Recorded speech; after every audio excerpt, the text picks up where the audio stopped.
부활절에 미리 앞당겨서 여러분과 함께 말씀을 나눴습니다. 그리고 오늘 9절부터 말씀인데, 사실 마가가 전하는 부활의 이야기는 굉장히 단순합니다. 부활을 증명하려고 하지 않고, 부활의 가장 강력한 증거가 있다면 바울의 고백처럼 예수님의 나타나심이 증거였습니다. 그냥 게임 끝입니다.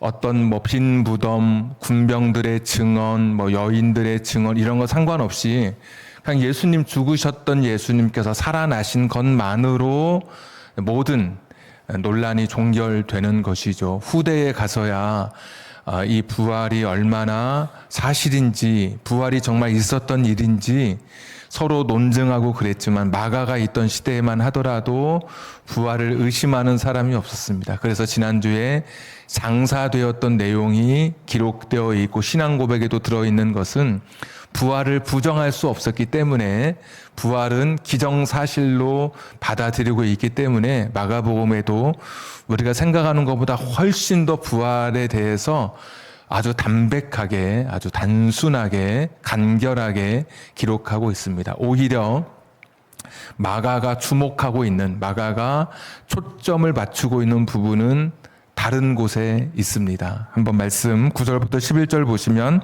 막달라 마리아가 예수님을 만났습니다. 부활하신 예수님을 만났는데, 중요한 것은 11절에 예수께서 살아나셨다는 것과 마리아에게 보이셨다는 것을 듣고도 믿지 아니했다. 사람들에게 가서, 10절에 보시면 사람들에게 가서 예수님이 부활하셨다, 내가 봤다, 예수님 그분이 나타나셨다고 이야기했지만 사람들이 믿지 아니했다. 12절 13절에도 두 제자 이야기 나오는데, 엠마오로 내려가던 두 제자입니다. 이 사람들 역시도 예수님 만나서 나중에 남은 제자들에게 알렸는데, 13절 역시 믿지 않았다. 믿지 않고 역시 믿지 않고. 14절에 예수님께서 직접 11제자에게 나타나셔서 직접 나타나셨습니다. 그들의 믿음 없는 것과 마음이 완악한 것을 꾸짖으시니, 이는 자기가 살아난 것을 본 자들의 말을 믿지 아니함일러라. 믿어야 하는데 믿지 않았다고 예수님께서 직접 꾸짖고 계시는 그런 장면입니다. 제자들에게 이 믿음은 얼마나 중요한 것이었을까요? 제자들에게 이 믿음이 중요했겠죠. 그런데 제자들에게만 이 믿음이 중요한 것이 아니라, 뒤에 말씀 보니까 복음을 전해 듣는 우리에게도 이 믿음이 굉장히 중요하더라고요. 16절. 믿고 세례를 받는 사람은, 세례라고 하는 것은 내가 믿는다고 하는 내적 고백의 외적인 표현이 세례인 것이죠. 사람들에게 내가 믿습니다라고 공개적으로 고백하는 것이 세례인데, 그래서 믿는 사람은, 믿으면 무엇을 받습니까? 구원을 받고, 믿지 않으면 어떻게 되죠? 정죄를 받는다. 믿으면 구원을 받지만 믿지 않는 사람은 죄가 그대로 있어서 자기가 가지고 있는 죄를 그대로 해결하지 못한 채 하나님의 심판대 앞에 서기 때문에 정죄를 받게 되는 것이죠. 자, 믿으면 구원을 받고, 믿음이 있으면 구원을 받고, 믿음이 없으면, 믿지 않으면 정죄를 받는다. 17절, 믿으면 이런 표적이 있다. 표지판이 있는 기적인데, 귀신을 쫓아내고 방언을 말하고 뱀을 집어 올리며 무슨 독을 마실지라도 해봤지 않고 병든 사람에게 손을 얹은 등 낫는다는, 이 사도행전에 나오는 이런 하나님이 함께 하신 사람들의 기적. 그러니까 믿는 사람에게는 이런 기적이 있고 뒤에 생략되어 있지만, 믿지 않으면 기적이 없고 라는 말씀이죠. 제자들에게만 믿음이 중요한 줄 알았는데, 이 제자들을 통해서 복음을 전해드는 우리에게도 믿음이 있으면 구원을 받고, 믿음이 없으면 정죄를 받고, 믿음이 있으면 하나님이 함께 하시는 여러 모양의 기적의 삶을, 하나님이 함께 하시는 은총의 삶을 누리며 살아가지만, 믿음이 없으면 우리가 흔히 말하는 세상 사람들, 저 불신자와 똑같이 그냥 평범한 일상을 살다가 하나님 앞에 서게 되는 것이죠. 맞더라고요. 교회 다녀도 믿음이 없으면 불신자와 다를 바가 없죠. 내가 믿음이 없는데 우리가 교회 다닌다고 해서 내가 믿음이 있으면야 오늘 기적도 체험하고 구원도 받지만, 믿음이 없으면 믿음 없는, 우리가 흔히 말하는 믿음 없는 세상 사람들의 그 길, 그들이 살아가는 삶의 행로를 그대로 우리도 같이 따라가게 되는 것이죠. 자, 그러면 오늘의 설교는 직접적으로 이렇게 우리 스스로에게 물어야 됩니다. 그러면 나는 믿음이 있는 사람인가? 이렇게 물어야 되는 거죠. 무슨 미사여구, 무슨 뭐 화려한 어떤 무슨 감동적인 예화가 중요한 게 아니고 그냥 아주 단순하게 오늘 마가가 그러듯이 제자들 믿지 않았다. 후에 제자들을 통해서 복음을 듣는 사람들 역시 믿지 않으면, 예수님이 믿지 않은 것에 대해서 책망하셨던 것은 믿지 않으면 구원이 없고 믿지 않으면 하나님이 함께 하시는 기적이 없는 삶이 있다고 하는데, 이렇게 말씀해 주셨는데, 그러면 오늘 설교는 그냥 단순하게 물어야 되는 거예요. 나는 그러면 믿음을 가진 사람인가? 나는 정말 하나님의 구원 계획을 믿고 하나님의 사랑을 믿고 예수님의 십자가, 예수님의 부활,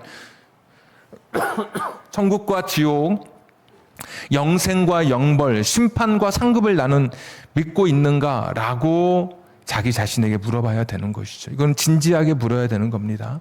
다른 사람이 대신 대답해 줄 것이 아니라 스스로에게 오늘 이 시간 자문하고 자답해 봐야 되는 거예요. 나는 정말 믿고 있는 것인가? 라고 물어봐서 나는 믿고 있다, 확신한다, 나는 이 믿음 위에 서 있다라고 하는 분은 오늘 이 시간 세상의 그 어떤 것보다도 가장 큰 선물과 보화를 여러분 소유하고 있는 사람들입니다. 아무라고 해서 누구나에게 하나님께서 믿음을 주신 것이 아닙니다. 하나님께서 부르지 아니하시면 하나님께로 나올 자가 없다고 했습니다. 나 같은 사람의 마음을 감동시켜 주셔서 하나님을 아버지로 고백하게 하시고 한 번도 본 적 없는 천국과 하나님을 내가 고백하고 확신할 수 있다면 이것이야말로 가장 큰 축복인 것이죠. 그러니까 내가 믿음이 있다 그러면 여러분 더 믿음을 잘 붙들고 그 믿음 위에 여러분의 인생을 세워가십시오. 자, 그런데 믿음이 없다면 여러분 어떻게 하면 좋겠습니까? 내가 교회 다니고 있는데, 내가 신앙생활 하고 있는데 내가 믿음이 없는 사람이라면 오늘 나는 어떻게 할 것인가? 진지하게 오늘 이 시간 저와 여러분이 이 문제를 놓고 이 시간 하나님 앞에 하나님의 도움을 구하면서 이 말씀이 내 삶에서 하나님 주시는 씨앗이 열매가 되도록 오늘 이 말씀을 붙들고 같이 기도해야 되지 않을까요? 내가 믿음이 없다면, 내가 믿음이 없는 사람이라면 나는 어떻게 해야 되는 것인가? 오늘 말씀을 묵상해 보니까 믿음이 없는 두 가지 경우가 등장하더라고요. 첫 번째는 예수님을 만나지 못한 사람들은 믿지를 못했습니다. 막달라 마리아는 예수님을 만나서 보고 믿었고, 말했는데 못 본 사람들, 예수님 만나지 못한 사람들은 못 믿었고, 엠마오로 내려가던 두 제자 역시 예수님 만났습니다. 만나고는 처음에는 믿지 못했는데 나중에 대화하고 식사하면서 예수님인 것을 믿었습니다. 제자들에게 다 설명했으나 제자들은 믿지 못했습니다. 나중에 예수님이 직접 제자들에게 왔을 때 그때 비로소 제자들이 예수님을 믿게 되었습니다. 왜 우리가 믿음이 없느냐? 예수님을 만나지 못했기 때문에 믿음이 없을 수 있습니다. 예수님을 인격적으로 만난 경험이 없기 때문에, 피상적으로 예수님에 대해서 내가 그냥 아는 거 말고 내가 예수님을 인격적으로 직접 만난 경험이 없기 때문에 내가 내 삶에 믿음이 없을 수 있는 것입니다. 믿음이 있다라고, 예수님을 만났다라고 우리가 착각하기 쉽죠. 나는 예수님을 만난 거 아닌가? 내가 영접하고 내가 예수님 잘 알고 그런 거 같은데 라고 하기 쉽지만, 내가 예수님을 진정 인격적으로 만나지 못했다면 오늘 말씀처럼 예수님을 사람들이 믿지 못한 것처럼, 내가 지금 믿음이 없다면 천국, 지옥, 심판, 또 상급, 영생, 영벌, 하나님의 구원 계획, 십자가, 부활, 확실한 믿음을 내가 확신하지 못하고 있다면 어쩌면 내가 예수님을 만나지 못한 것은 아닐까? 여러분, 자기 자신을 한번 돌아봐야 하는 것이죠. 어린아이하고 부딪히고 자전거하고만 부딪혀도 엄청난 충격이 있습니다. 어린아이하고 부딪혀도 거기에 충격이 다가옵니다. 천지를 지으시고 하늘의 왕으로 이 땅에 오신 예수님과 내가 부딪혔다면, 내가 만났다면 내가 모를 리가 없는 것이죠. 정말 내가 예수님을 만난 인격적 체험이 있는지 여러분 스스로 한번 자신에게 물어보십시오. 두 번째, 어떤 경우에 어떤 사람들이 지금 예수님을 믿지 못하고 있는가 봤더니 제자들에게 14절에 예수님께서 오셔서 그들의 불신과 완고함을 책망하고 계십니다. 완고하다고 하는 말은 닫혀진 마음입니다. 마음의 문이 닫혀 있습니다. 사모하지 않는 마음을 여기 완고하다라고 표현하고 있습니다. 언젠가 내가 주님을 만난 것 같은데 지금 내 마음이 닫혀 있는 거예요. 주님을 향해서. 오늘 제자들 역시도 전에 예수님과 함께 동행하면서 예수님 말씀을 믿고 예수님을 따랐습니다. 예수님과 함께 지냈습니다. 그런데 지금 죽음에 예수님이 죽고 나서 슬프고 절망하고 우울한 이 환경 속에서 자신들의 마음의 문이 닫혀버렸습니다. 아무리 사람들이 이야기해도 마음의 문이 열리지 않았습니다. 결국 닫혀진 마음 속에 예수님, 그 예수님에 대한 믿음을 그들이 가질 수 없었습니다. 지금도 혹시 내가 나의 삶 속에서 하나님을 향해서 사모하는 마음, 또 주님을 향해서 내 마음이 열려있지 않은 채 지금 꽉 닫혀 있다면 우리의 믿음은 흔들릴 수밖에 없는 것입니다. 많은 사람들이 관문을 통과합니다. 그런데 관문을 통과할 때마다 자꾸 마음의 문이 닫혀요. 중학교 때 잘 나오다가 고등학교 올라가면서 마음의 문이 닫히는 사람이 있고, 대학교 올라가서 마음의 문이 닫히고, 시집 가고 또 군대 가면서 또 직장에 취업하면서 마음의 문이 닫히고, 사업하면서 바쁘니까 마음의 문이 닫히고, 내가 아이를 낳고 키우면서 내 마음의 문이 닫히고, 그러면서 점점 마음의 문이, 내가 사모하는 마음은 사라진 채 점점 내 마음의 문이 좁아지게 되는 것이죠. 이런 사람은 기필코 내가 가진 믿음이 흔들릴 수밖에 없습니다. 내가 가진 믿음이 불확실할 수밖에 없습니다. 오늘 나는 정말 믿음을 가진 사람인가? 나는 정말 내가 믿음이 흔들리고 있다면, 내가 믿음이 없다면 나의 믿음의 없음의 시작은 어디인가? 말씀드렸던 것처럼 두 가지. 한 가지는 예수님을 만나지 못했을 수 있습니다. 그냥 관습적으로 교회 생활에 익숙해서 내가 예수님을 잘 알아서 그런 것 같지만 예수님을 만나지 못했을 수 있습니다. 또 하나는 과거에 예수님을 만날다 할지라도 지금 내 마음의 문이 닫혀서 내 마음의 사모함이 사라지고 주님을 향한 내 마음의 열정이 다 식어버려서 과거에는 그랬지만 현재 내 마음이 닫혀 있으면 확신하지 못하는 것이죠. 전에는 내가 믿었던 것 같은데 지금은 불분명해지는 것이죠. 자, 그러면 어떻게 할 것인가? 믿음이 있는 사람은 믿음을 붙들고 그 위에 기반 위에 자신의 인생을 세워가면 되는 것이고, 내가 믿음이 없다면 그러면 나는 어떻게 할 것인가? 첫째, 마가복음 10장에 보시면 귀신 들린 아이의 아버지가 예수님께 와서 이렇게 고백했었습니다. 주님, 주여 나의 믿음 없는 것을 도와 주시옵소서라고 고백했습니다. 믿음이라고 하는 것은 인간이 자가 발전해서 만들어낼 수 있는 것이 아닙니다. 내가 오늘부터 믿음을 가져야지 그래서 믿음이 생겨나는 것이 절대로 아닙니다. 믿음은 하나님이 주셔야 하는 것입니다. 믿음은 하늘로부터 내려오는 것입니다. 예수님의 영이었던 성령님을 기다렸던 사도행전 2장의 제자들에게도 하늘로부터 성령이 임하는 것입니다. 갑자기 어떤 사람의 지도와 가르침을 따라서 믿음이 생기고 예수님의 영이신 성령님이 우리 가운데 찾아오시는 것이 아니라 철저하게 하늘로부터 하나님이 주셔야 하는 것입니다. 그래서 첫 번째 기도할 것은, 첫 번째, 내가 믿음이 불확실하고 믿음이 지금도 흔들리고 있다면 오늘 내가 고백할 것은 주여 나의 믿음 없는 것을 도와달라고 여러분 그렇게 기도하셔야 됩니다. 우리 한번 따라하겠습니다. 주여 나의 믿음 없는 것을 도와주시옵소서. 한 번 더 고백하겠습니다. 주여 나의 믿음 없는 것을 도와주시옵소서. 요한계시록 3장 20절에 보시면 주님께서는 주님을 찾는 자에게 자신의 몸을 허락해 주시는데 누군지 내 음성을 듣고 문을 열면 내가 그에게로, 그는 나에게로 들어와 더불어 먹고 마신다고 말씀해 주셨습니다. 주님, 제가 믿음이 없습니다 라고 주님을 찾는 순간 그 작은 틈 사이로 주님께서는 당신의 몸을 이끌고 우리 가운데 찾아오시는 그런 분이십니다. 흔들리는 믿음 속에서도 내가 나의 믿음이 없음을 주님 앞에 고백하지 못한 채 그냥 불신의 삶, 흔들리는 믿음을 가지고 지금 저와 여러분이 이 자리에 같이 마주대하고 있다면 첫 번째, 오늘 우리의 신앙의 고백은 주여 저의 믿음 없는 것을 도와주시옵소서. 이것이 첫 번째 고백이 되어야 됩니다.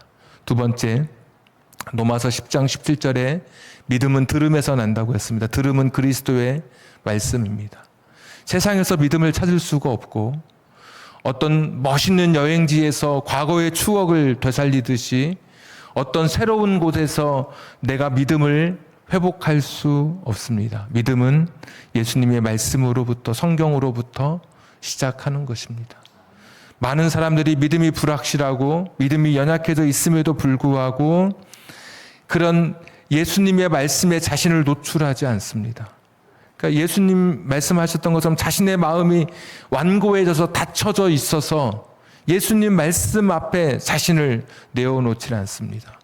성경을 읽지 않고 있다면, 찬송을 부르지 않고 있다면, 예배라고 하는 이런 하나님과의 만남에 여러분의 시간을 노출하지 않고 있다면 여러분은 기필코 여러분의 믿음은 흔들릴 수밖에 없을 것입니다. 그리고 어디에서도 여러분의 믿음을 다시 회복할 수 없을 것입니다. 그 옛날 가졌던 뜨거웠던 믿음이라 할지라도 모든 것은 식어지게 마련인 것이고 다시 연료를 공급하지 않는 이상 계속해서 앞으로 나아갈 수 없는 것처럼 내 믿음은 하나님의 말씀, 들려오는 강단의 말씀, 내가 읽는 말씀, 묵상하는 말씀을 통해서 계속해서 스스로 나 자신에게 하나님의 말씀을 공급하지 않으면 나는 믿음을 지속할 수 없는 사람들입니다. 과연 나라고 하는 존재는 내가 믿음 없음을 고백하면서 지금도 주님 앞에 나의 믿음 없음을 도와달라고 지금 기도하고 있는가? 두 번째, 나는 하나님 말씀 앞에, 그 말씀 앞에 내 인생을 걸고 그 말씀을 통해 내 자신을 교정하면서 그 말씀을 통해 내 믿음을 지금 회복하고 있는가? 오늘 두 가지를 여러분과 함께 이 말씀으로 권면드립니다. 어떤 목사님이, 영국의 목사님이 늘 고민이 하나 있었습니다. 자신도 믿음이 없이, 천국에 대한 확신이 없이, 심판에 대한 확신이 없이 사람들에게 설교하는 것이 너무나 힘들고 고통스러웠습니다. 이걸 내가 그만둬야 되겠다. 내가 확신이 없이, 내가 믿음이 없는데 무엇을 가르치나. 너무 이율배반적이다. 그러다가 한 선배 목사님을 찾아가게 됐습니다. 그 선배 목사님은 지혜롭게도 그 젊은 목사님에게 이런 말씀을 해 주었습니다. 믿어지지 않는다고요? 확신하지 못한다고요? 믿어질 때까지 설교하십시오. 중단하지 마십시오. 성경 읽는 것을 중단하지 마십시오. 믿어질 때까지 성경을 읽으십시오. 찬송하는 것을 멈추지 마십시오. 믿어질 때까지 찬송하십시오. 나중에 이 젊은 목사님이 훗날 아주 많은 목사님들에게 감동을 주는 그런 책을 쓰고 유명한 저술가가 되고 목사님이 되었습니다. 그분이 훗날 자신의 책에 밝혀놓은 이야기가 그것이었습니다.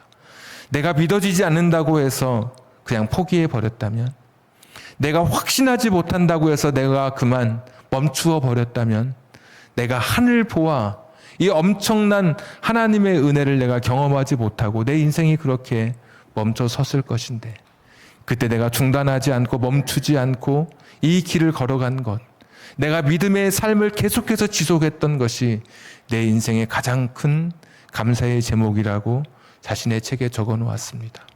오늘도 많은 분들이 목사도 예외가 아니지만 흔들리는 믿음을 가지고 있습니다. 부활도 믿기 어려운 일이어서 사람들이 믿지 못했습니다. 이 시대도 수많은 사람들이 믿음의 자리에서 정말 하나님이 계실까? 천국이 있을까? 여전히 흔들리는 믿음 가운데 살아갑니다. 두 가지였죠. 믿지 못하는 것은 말씀을 읽어보니까 그렇더라고요. 정말 내가 예수님 만난 적이 있는가? 인격적으로 내가 예수님과 만난 적이 있는가? 또 하나는 내가 지금 내 마음이 닫혀져 있는 것은 아닌지, 내 마음이 꽁꽁 얼어붙어서 저 돌짝밭처럼 내 마음이 조금의 틈도 허락하지 않은 채 세상의 것들로 가득 찬 채 하나님 말씀을 밀어내고 있는 것은 아닌지 우리 자신들을 점검해보고 오늘 다시 그 믿음을 회복하는 것 두 가지 다시 한번 여러분에게 같이 상기하기를 원합니다. 첫 번째, 주여 나의 믿음 없는 것을 도와주십시오. 여러분 기도하십시오. 두 번째, 믿음은 그리스도의 말씀을 통해서 나의 믿음은 생겨나고 확신하게 되어 있습니다. 멈추었던 성경 읽기를 다시 시작하시고 가장 좋은 집에서부터 이 개인의 경건 생활에서부터 우리의 믿음은 다시 한번 불일듯 일어나게 되어 있습니다. 이렇게 전체적으로 드리는 이런 예배에서는 내 신앙이 회복되고 다시 불일듯 일어나는 것이 쉽지 않습니다. 작은 그룹을 통해서 혼자만의 경건 생활을 통해서 다시 내가 믿음의 자리에 설 수 있는 것이죠. 믿음은 액세서리가 아닙니다. 오늘 말씀을 읽어보니까 믿음은 있어도 되고 없어도 되는 것이 아닙니다. 믿으면 네가 구원을 받는 것이고 믿지 않으면 그대로 정죄를 받는 것이고 믿으면 표적, 하나님이 함께 하시는 멋진 표지판이 있는 기적을 누리는 삶을 살아가는 것이고 믿지 않으면 그냥 네 노력으로 살아가는 삶을 살아가는 것이라고 말씀해 주고 있습니다. 믿음이라고 하는 것은 있어도 되고 없어도 되는 것이 아니라 이 믿음을 통해서 나의 영생이 결정되고 나의 이 믿음을 통해서 나의 오늘 현장의 삶이 달라지게 되는 것입니다. 여러분에게 잃어버렸던 믿음이 있다면 다시 이 믿음을 회복하실 수 있기를 바랍니다. 오늘 이 믿음의 결단을 통해서 주여 나의 믿음 없는 것을 도와주시옵소서. 이 결단을 통해서 믿음의 부요한 풍성한 축복을 누리는 이 믿음을 가짐으로 믿음을 회복함으로 하나님 주시는 믿음의 위대한 삶이 여러분의 삶에 펼쳐지기를 주님의 이름으로 축복합니다. 우리 같이 복음성가 찬양하도록 하겠습니다.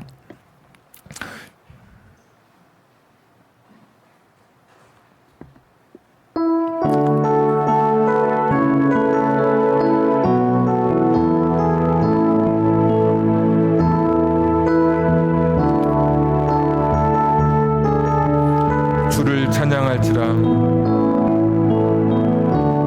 주를 찬양할지라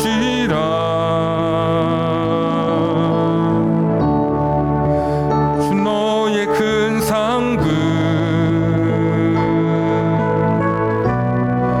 큰 도움이시라 주의 얼굴 구할 때 주의 얼굴 구할 때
한번 기도하겠습니다. 오늘 설교는 굉장히 단순합니다. 믿음이 있느냐, 있으면 그 믿음 위에 여러분의 삶을 계속해서 살아가시면 됩니다. 다만 믿음이 없다면 어떻게 할 것인가? 내가 믿는 것도 아니고 안 믿는 것도 아니고, 내가 믿음이 없다면 어떻게 할 것인가? 믿음이 있으면 구원이지만 믿음이 없으면 정죄라고 말씀해 주시고, 믿음이 있으면 하나님과 함께 하시는 기적의 삶을 살지만 믿음이 없으면 교회 안 다니는 사람과 똑같은 믿음 없는 사람들처럼 그렇게 살 거라고 말씀해 주시는데, 내가 믿음이 없다면 나는 어떻게 할 것인가? 주여 나의 믿음 없는 것을 도와달라고 기도하는 것으로부터 시작하는 겁니다. 솔직하게 고백하십시오. 주여 나는 믿음이 너무 없습니다. 주일학교부터 신앙생활 했고, 집사, 권사, 장로, 내가 목사인데 제가 믿음이 연약합니다. 나의 믿음 없는 것을 주님 도와주시옵소서. 믿음은 들음에서 납니다. 그리스도의 말씀으로부터 시작합니다. 믿음이 없으면 없을수록, 연약하고 흔들리면 흔들릴수록 하나님의 말씀을 더 붙드십시오. 믿어질 때까지 성경을 붙들고, 믿어질 때까지 하나님을 바라십시오. 믿음은 감정이 아니라 결정입니다. 내가 믿음을, 하나님의 말씀을 붙들기로 결정하고 나아갈 때 주께서 내 눈을 열어주시고 하늘로부터 그 큰 믿음을 내게 허락해 주실 것입니다. 주여 나의 믿음 없는 것을 도와주시옵소서. 우리 한 2분 정도 같이 한번 솔직하게 믿음 없는 것을 도와달라고 기도하면서 이 시간 나아갔으면 좋겠습니다. 기도하겠습니다. 전능하시고 자비로우신 아버지 하나님, 나의 믿음 없는 것을 도와주시옵소서. 하나님, 연약합니다. 하나님 아버지여 도와주시옵소서. 하나님 아버지여 도와주시옵소서. 주님 불쌍히 여겨주시기를 빌고 원합니다. 전능하시고 자비로우신 아버지 하나님 아버지여 도와주시옵소서. 하나님, 믿음 없는 내 삶, 하나님 말씀 붙들게 해주시옵소서. 주님 말씀 없이는 결코 내가 믿음의 자리에 설 수 없음을 믿습니다. 하나님 말씀이 아니고서는 내가 결코 확신의 자리에 설 수 없음을 믿습니다. 하늘로부터 오는 믿음을 누리게 해 주시옵소서. 하나님, 다시 한번 엎드려 간구합니다. 하나님, 다시 한번 엎드려 간구합니다. 이 믿음의 자리에 서게 해 주시기를 빌고 원합니다. 하나님, 다시 한번 주님 간구하며 엎드립니다. 주님 불쌍히 여겨주시옵소서. 주님 불쌍히 여겨주시옵소서. 다시 놓았던 성경을 붙들게 해 주시옵소서. 다시 잃어버렸던 성경 읽기를 시작하게 해 주시옵소서. 하나님이 믿음이 없는 삶, 비참한 삶, 믿음이 없는 이 가난한 삶을 더는 나아가지 않게 해 주시옵소서. 믿음 있는 삶을 살게 해 주시옵소서. 여호와 자비로우신 아버지 하나님, 도우시기를 빌고 원합니다. 주님 긍휼히 여겨 주시옵소서. 주님 붙잡아 주시기를 빌고 원합니다. 주님 긍휼히 여겨 주시옵소서. 내 영혼이 확정되고, 내 영혼이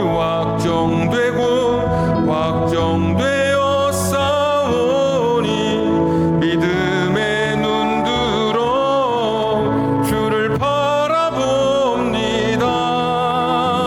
내 영혼이 확정되어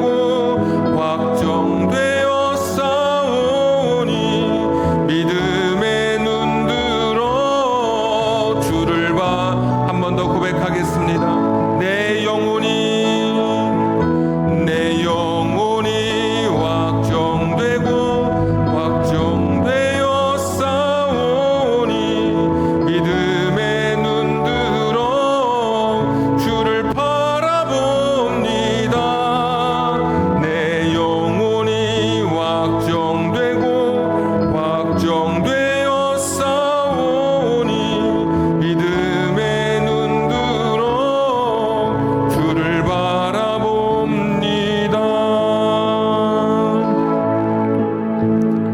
믿음이 있으면 구원을 받고 믿음이 없으면 정죄를 받는다.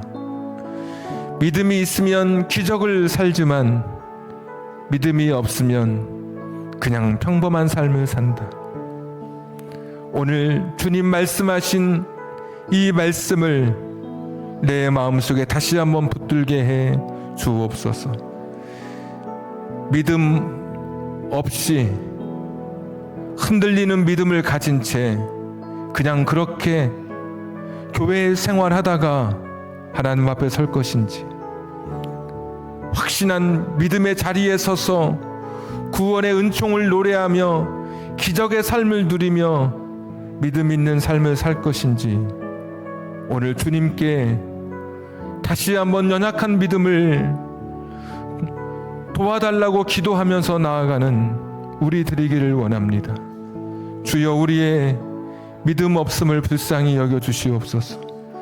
믿음의 연약한 것을 불쌍히 여겨 주셔서 도와 주시옵소서. 놓았던 성경을 다시 붙들게 해 주시옵소서. 멈췄던 기도가 다시 시작되게 해 주시옵소서. 믿음이 있어야 되겠사오니 흔들리지 않는 확신 가운데 믿음 위에 내 삶을 살아가야 되겠사오니 다시 한번 주님의 말씀을 붙들고 흔들렸던 내 신앙을 다시 한번 세워갈 수 있도록 은혜를 허락해 주시옵소서. 액션사리가 아니기에 이 믿음 있는 삶을 결단합니다. 이 확신한 믿음 위에 우리의 신앙을 세워가기를 원합니다. 우리의 자녀들도 그 자녀들에게 믿음을 허락해 주시옵소서. 나뿐만 아니라 우리의 자녀들도 흔들리지 않은 믿음을 갖게 해 주시옵소서. 그들의 삶에도 어렸을 때 그들이 가졌던 뜨거웠던 신앙의 그 열정이 어른이 돼서도 다시 회복될 수 있도록 내 자녀를 위해서 기도하는 우리 부모들 되게 해 주시옵소서. 나에게도 내 자녀들에게도 다시 믿음이 회복되게 해 주시고 굳센 믿음 위에 자신의 인생을 살아갈 수 있도록 복을 내려 주옵소서. 이제는 우리 구주 예수 그리스도의 은혜와 하나님 아버지의 극진하신 사랑하심과 성령님 감동 감화 내주 충만하심이 흔들리는 믿음 위에서 굳건한 믿음으로 다시 내 믿음을 세우기로 결단하며 하늘로부터 내려오는 이 믿음을 구하며 간절히 내 믿음 연약한 것을 도와달라고 기도하며 오늘 내 마음의 문을 여는 우리 사랑하는 성도님들 머리 위에 저들의 가정과 직장과 사업장과 환경과 인생의 꿈 위에 지금부터 영원까지 함께 하시기를 간절히 축원하옵나이다. 아멘.